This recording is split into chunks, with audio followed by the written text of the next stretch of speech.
Oke, selamat sore teman-teman semua. Untuk video kali ini kita akan membahas tentang produksi, dan untuk lebih lengkapnya simak video berikut ini.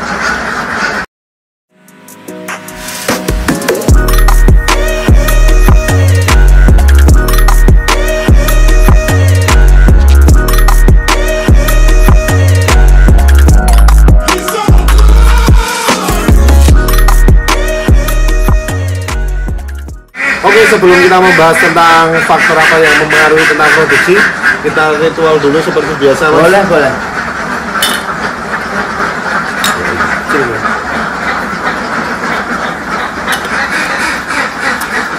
Sebat udah, lanjut, Mas. Oke, mungkin untuk faktor-faktor apa saja sih yang mempengaruhi produksi? Mungkin itu juga salah satu pertanyaan dari beberapa subscriber. Betul. Faktor apa saja sih, Mas, yang mempengaruhi? Yang mempengaruhi faktor produksi itu sebenarnya banyak sekali, Mas. Contohnya yang pertama yang sudah kita alami, teman-teman. Yang pertama ada kandang. Kemudian pakan. Kemudian gaya. Kemudian cuaca.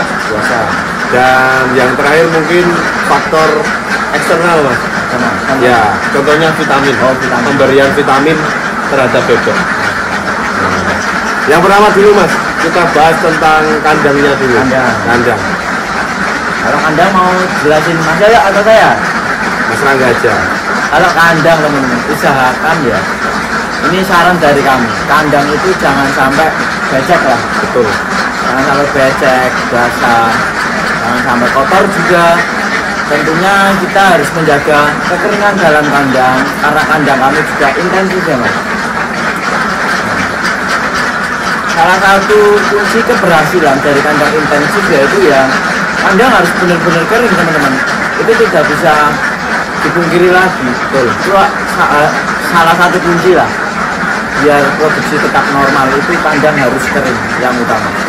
Kering, tempatnya nyaman, dan enak lah buat bebek. Kalau buat kami enak ya bebek pasti enak. Mungkin setelah dari kandang kita akan membahas tentang faktor pakan. Faktor pakan ini sebenarnya kunci, teman-teman, dalam produksi ya.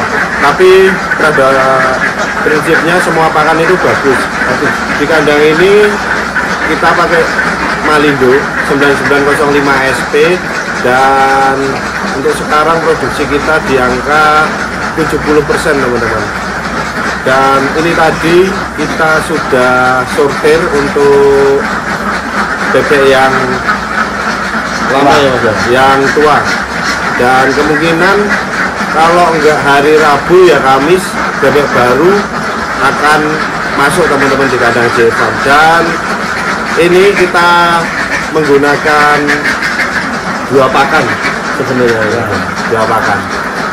Untuk yang bayah, rencana besok kita akan memakai New Hood, teman-teman. Kita akan pakai lagi dulu ya. Kita pakai lagi New Hood. Dan yang sudah produksi kita tidak ganti, tetap menggunakan Malindo full begitu. Terus setelah dari segi pakan, Mas, mungkin Bayah ya? ini langsung saja Bayah. Sebenarnya dalam pemilihan bayah, teman-teman, ini sangat-sangat perlu diperhatikan. Dan teman-teman yang mau memulai untuk beternak bebek bisa melihat bayah ya, Mas. Bayah yang siap produksi atau siap bertelur.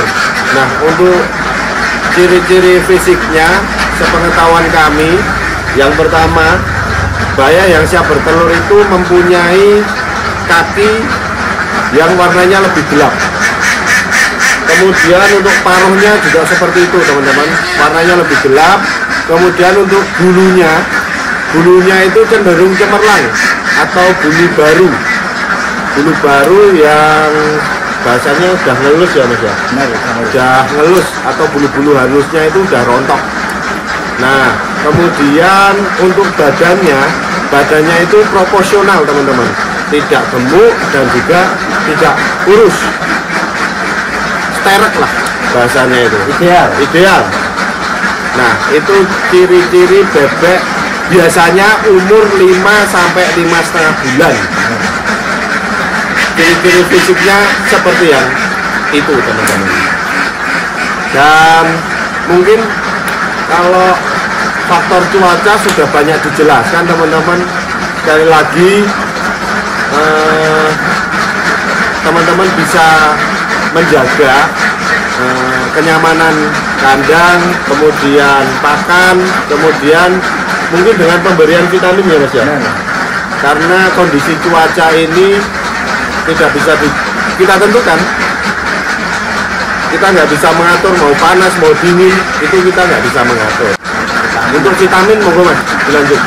Kalau vitamin ya mungkin kita tidak setiap hari berikan ya Mas. Kalau di sini ya. Kalau teman-teman mau berikan setiap hari juga nggak apa-apa, itu selera kok, malah lebih bagus sebenarnya. Cuman kan kita juga berpikir tentang biaya, betul, biaya harian teman-teman. Walaupun vitamin itu murah, cuman kan ini bebeknya banyak, jadi kan perlu vitamin juga yang banyak, jadi kan itu perlu biaya yang cukup tinggi. Makanya kita berikan pada saat ya cuaca ekstrim saja. Kita musim panas banget, terus hujan ekstrim, kita berikan. Dan pemberian vitamin ini kita lewat air minum teman-teman. Jadi satu saset itu ya guys ya. Satu saset kita masukkan ke dalam air minum. Begitu. Karena bebek kan kebanyakan banyak sekali minumnya. Kalau dicampur pakan juga nggak apa-apa kok. Bisa juga dicampur dengan pakan. Cuman kan kalau dicampur pakan itu kekurangannya tidak bisa langsung habis. Betul. Tapi kalau minum kan, kalau kita jatah misalkan satu sekat itu 10 liter ya teman-teman, ya udah 10 liter itu bisa habis langsung. Cuman kalau pakan kan ada jangka waktunya Mas, kalau pemberian vitamin itu. Ya kalau di kandang kami 3 jam untuk pemberian vitamin itu harus habis. Karena juga nanti kualitasnya juga menurun kalau kelamaan. Ini itu juga vitamin. Dan kemarin teman-teman kita mempunyai problem lagi tentang produksi telur kita yang banyak bolongnya ya Mas ya. Bukan bolong, lecet. Benar, bukan bolong, lecet.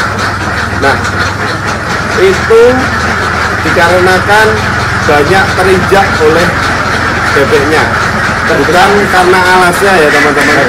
Kita untuk alas kita menggunakan 3 lapis. Yang pertama ada sekam, kemudian gaji, kemudian pakai jerami. Kita udah pakai 3 lapis, tapi kemarin kita dapat komplain teman-teman di rekanan kita yang mengambil telur kita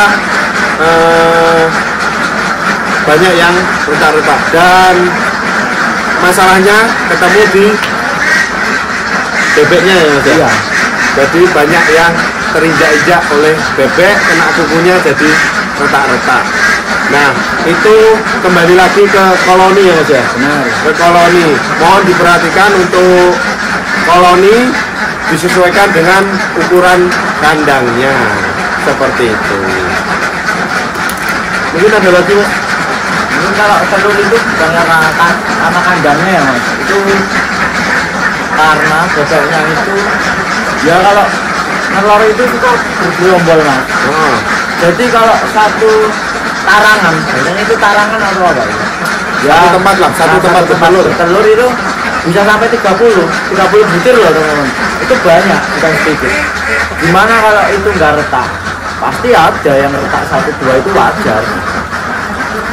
Karena telur sama telur terus ditumpuk sama bebeknya, sama kuku-kukunya ya sudah terjadi lecet. Bukan karena alasnya. Kalau alasnya sudah kami pastikan ini empuk, sangat empuk. Nah, dan untuk alas ini juga perlu diperhatikan juga Mas. Mohon jangan menggunakan sirtu atau pasir dan kerikil yang halus-halus itu.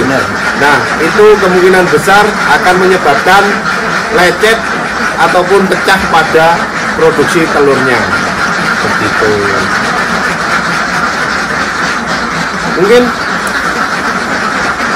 itu dulu ya Mas ya, yang bisa kita bahas teman-teman. Kita akan mungkin besok kita akan update untuk proses masuk bayar baru kita. Nantikan saja di video selanjutnya. Jangan lupa like, comment, and subscribe-nya. Oke, Ya, terima kasih teman-teman. yang mau komen atau mau request pertanyaan silakan saja. Silakan. Dan kandang kami juga welcome. Welcome 24 jam buat teman-teman yang mau main ke kandang, kami persilakan. Mungkin bisa sedikit untuk referensi teman-teman pemula ataupun yang mau mulai beternak bebek petelur. Oke, terima kasih. Terima kasih. Selamat sore. Selamat sore. Terima kasih.